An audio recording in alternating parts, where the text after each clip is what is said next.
বন্ধুরা দেখো, গরমকাল বলে আমি আজকে তোমাদের সামনে উচ্ছে রেসিপি নিয়ে এসেছি। এই উচ্ছে আজকে আমি তোমাদের সাথে শেয়ার করব।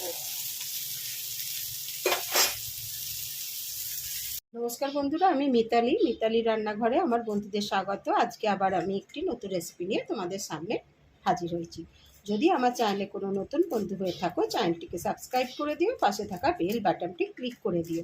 তাহলে আমি যে নতুন নতুন রেসিপি আপডেট করব সবার আগে তোমাদের কাছে গিয়ে পৌঁছবে। পুরনো বন্ধুরাও কিন্তু আমার পাশে থেকো। আমি আজকে যে রেসিপিটি নিয়ে তোমাদের সামনে হাজির হয়েছি সেটি হচ্ছে উচ্ছে দিয়ে আমি একটা তোমাদের সাথে রেসিপি শেয়ার করব। গরমকালে এই উচ্ছে খাওয়া খুবই উপকার, আর উচ্ছে শরীরের পক্ষে খুবই ভালো, তোমরা জানো। ওই জন্য আমি এখানে দেখো 4খানা উচ্ছে নিয়ে নিয়েছি। এবার উচ্ছেটাকে আমি ঠিক এরমভাবে গোল গোল করে কেটে নিয়েছি। প্রথমে আমি দুটো পাশ কেটে নিলাম, আর তারপরে আমি ঠিক এরম গোল গোল করে কেটে নিচ্ছি উচ্ছেগুলোকে। দেখো বন্ধুরা, আমি এরমভাবে উচ্ছেগুলোকে কেটে নিচ্ছি, তোমাদের আবার দেখিয়ে দিচ্ছি। দেখো, দেখছো, গরমকালে উচ্ছে খাওয়া খুবই ভালো। যা গরম পড়েছে তার মধ্যে তেতো খাওয়া খুবই দরকার। এরমভাবে আমি উচ্ছেগুলোকে সব কেটে নিচ্ছি, আর উচ্ছেগুলো আমি ভালো করে ধুয়ে পরিষ্কার করে নিয়েছি। তো বন্ধুরা, আমি উচ্ছেগুলোকে সব কেটে নিয়েছি। আর যদি তোমাদের মনে হয় যে উচ্ছের বিচিগুলোকে ফেলে দেবো, অনেক সময় বড় বড় বিচি থাকে, এগুলো অনেকে খেতে চায় না, এই বড় বড় বিচিগুলো তোমরা ফেলেও দিতে পারো। আমি উচ্ছেগুলো এই বিচিগুলোকে একটু ফেলে দিচ্ছি, কেন এগুলো একটু দাঁতে লাগে, ওই জন্যই আমি এগুলোকে ফেলে দিচ্ছি। আর কচিগুলো না ফেললেও হবে। এইভাবে আমি উচ্ছেগুলোর বিচিগুলো ফেলে দিচ্ছি। দেখো বন্ধুরা, উচ্ছের বিচিগুলো আমি পরিষ্কার করে নিয়েছি। যেগুলো কচি সেগুলো ফেলিনি, আর যেগুলো বড় সেগুলো আমি ফেলে দিয়েছি দাঁতে লাগার মতো। আমি এবার এর মধ্যে দেখো একটু নুন নিয়েছি, নিয়ে আমি উচ্ছেটাকে একটু মাখিয়ে নিচ্ছি। আর এর মধ্যে আমি একটু দেখো হলুদ গুঁড়ো নিচ্ছি, অল্প করে হলুদ গুঁড়ো মাখিয়ে দিলাম। আর একটু আমি দেখো একটু কাশ্মীরি লঙ্কার গুঁড়ো নিয়েছি, সেটাও আমি মাখিয়ে নিচ্ছি। এরমভাবে আমি উচ্ছেটাকে মাখিয়ে নিচ্ছি। মাখিয়ে আমি 10 মিনিটের জন্য উচ্ছেটাকে রেখে দেবো। এই উচ্ছেটাকে আমি 10 মিনিটের জন্য রেখে দিলাম। বন্ধুরা, আমি কড়া বসিয়ে দিয়েছি ওভেন জেলে, আর আমি কড়াতে সর্ষের তেল দিয়ে দিচ্ছি। সর্ষের তেল দিয়ে দিয়েছি। এবার সর্ষের তেলটা গরম হয়ে গেলে আমি উচ্ছেগুলো ভেজে নেব। বন্ধুরা দেখো, তেলটা গরম হয়ে গেছে। এবার আমি তেলে করলাগুলো দিয়ে দিচ্ছি, দিয়ে আমি ভেজে নিচ্ছি।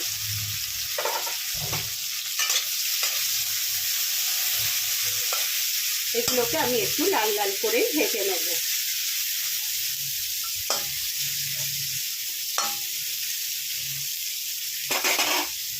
আমি সর্ষের তেলে করছি, তোমরা ইচ্ছা করলে সাদা তেলেও করতে পারো, কিন্তু সর্ষের তেলে করলে এটা খেতে আরো ভালো সুন্দর হয়, টেস্টও খুব হয়। উচ্ছেটা ভাজা হয়ে গেছে, আমি এবার উচ্ছেটাকে তুলে নিচ্ছি। আর উচ্ছেটা বেশি ভাজবো না, কালো করবো না। তোমরা ভাজলে এরম ভাবে উচ্ছেটাকে ভেজে নেবে। আমি উচ্ছেটাকে তুলে নিলাম। এবার আমি আর একটু সর্ষের তেল দিয়ে দিচ্ছি কড়াতে, অল্প করে সর্ষের তেল দিয়ে দিলাম। তেলটা গরম হয়ে গেলে আমি ফোড়ন দিয়ে দেবো। দেখো বন্ধুরা, তেলটা গরম হয়ে গেছে। আমি তেলের মধ্যে একটু কালো জিরে দিয়ে দিলাম। কালো জিরেটা একটু ভাজা ভাজা হয়ে গেলে তারপরে আমি এর মধ্যে পেঁয়াজটা ছেড়ে দেব। দেখো বন্ধুরা, কালো জিরেটা ভাজা ভাজা হয়ে গেছে ফোড়নটা। আমি এবার এর মধ্যে একটু পেঁয়াজ দিয়ে দিচ্ছি।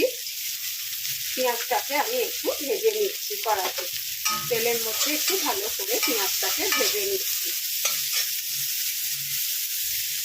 দেখো বন্ধুরা, পেঁয়াজটা একটু ভাজা ভাজা হয়ে গেছে, আর বেশি ভাজবো না। এবার আমি এর মধ্যে মশলা দিয়ে দেবো। এর মধ্যে আমি তো উচ্ছেটা নুন দিয়ে মাখিয়েই রেখেছিলাম, ওই জন্য পরিমাণ মতন অল্প একটু নুন দিয়ে দিলাম। তোমরা তোমাদের আন্দাজ মতন দিয়ে দেবে। অল্প একটুখানি হলুদ দিয়ে দিলাম, একটুখানি কাশ্মীরি লঙ্কার গুঁড়ো দিয়ে দিচ্ছি, যাতে রংটা একটু দেখতে ভালো লাগে। আর একটু জিরের গুঁড়ো দিয়ে দিচ্ছি, আর একটু ধনের গুঁড়ো দিয়ে দিচ্ছি অল্প করে। দিয়ে এটাকে আমি একটু ভালো করে আগে নাড়াচাড়া করে নিচ্ছি। আমি কিন্তু এতে কোনো জলের ব্যবহার করব না, কারণ এটা আমি উচ্ছের ভাজাই করব মশলা দিয়ে।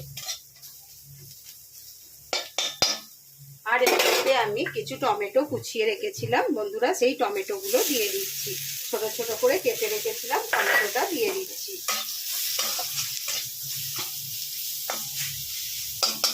আর এর মধ্যে আমি দেখো দুটো কাঁচা লঙ্কা দিয়ে দিলাম, দিয়ে আমি একটু ঢাকা দিয়ে রেখে দিচ্ছি। এটাকে আমি ঢাকা দিয়ে রেখে দিচ্ছি, মশলাটা কষে নিচ্ছি। দেখো বন্ধুরা, আমি ঢাকাটা খুলে নিলাম। দেখো মশলাটা আমার কষা হয়ে গেছে, দেখেছো? এবার আমি এর মধ্যে যে উচ্ছেগুলো ভেজে রেখেছিলাম সেই উচ্ছেগুলোকে দিয়ে দিলাম। দিয়ে উচ্ছেটাকে একটু ভালো করে নাড়িয়ে নিচ্ছি।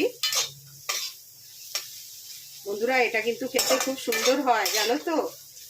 এটা ভাত দিয়ে, রুটি দিয়ে, যা দিয়ে খাবে খেতে খুব সুন্দর লাগবে। এইভাবে একবার তোমরা বাড়িতে অবশ্যই রান্না করো। এবার আমি একটু ঢাকা দিয়ে রাখছি। বন্ধুরা, আমি ঢাকাটা খুলে নিলাম। দেখো আমার কষা হয়ে গেছে, এটা ভাজা ভাজাও হয়ে গেছে। দেখো এবার আমি এর মধ্যে অল্প একটু চিনি ছড়িয়ে দিচ্ছি। একটু চিনি দিলে খেতে আরো ভালো লাগবে, টেস্টটা আরো সুন্দর হয়ে যাবে। যারা নিরামিষ খাবে তারা পেঁয়াজ দেবে না, পেঁয়াজ ছাড়াই এইভাবে রান্না করবে, আমি যেভাবে করলাম। আর আমি এর মধ্যে একটু দেখো অল্প করে একটু ধনেপাতা ছড়িয়ে দিলাম। ধনেপাতা ছড়িয়ে আমি এটাকে আর একটু নাড়িয়ে দিচ্ছি। দেখেছো কত সুন্দর দেখতে হয়েছে? এটা যেমন দেখতে হয় সেরকম খেতেও সুন্দর হয়। আর একটু ঢাকা দিয়ে রাখছি, তারপরে আমি গ্যাসটা অফ করে দেবো। বন্ধুরা, আমি থালাটা খুলে দিলাম ঢাকাটাকে। দেখো কত সুন্দর রান্নাটা হয়েছে।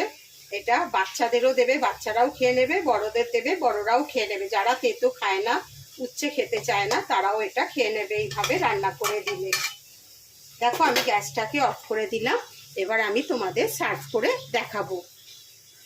বন্ধুরা, উচ্ছে ভাজা আমার তৈরি হয়ে গেছে, তোমাদের আমি সার্ভ করে দিয়েছি। যদি আমার এই রেসিপিটি তোমাদের ভালো লাগে তাহলে আমার চ্যানেলটিকে সাবস্ক্রাইব করে দিও, পাশে থাকা বেল বাটনটি ক্লিক করে দিও। তাহলে আমি যে নতুন নতুন রেসিপি আপডেট করব সবার আগে তোমাদের কাছে গিয়েই পৌঁছবে। লাইক শেয়ার কমেন্ট করতে ভুলো না, অনেক অনেক শেয়ার করে দিও ফ্যামিলির মধ্যে, বন্ধুবান্ধবদের মধ্যে। আমি আবার একটি নতুন রেসিপি নিয়ে তোমাদের সামনে হাজির হব। তোমরা ভালো থেকো, সুস্থ থেকো, ধন্যবাদ।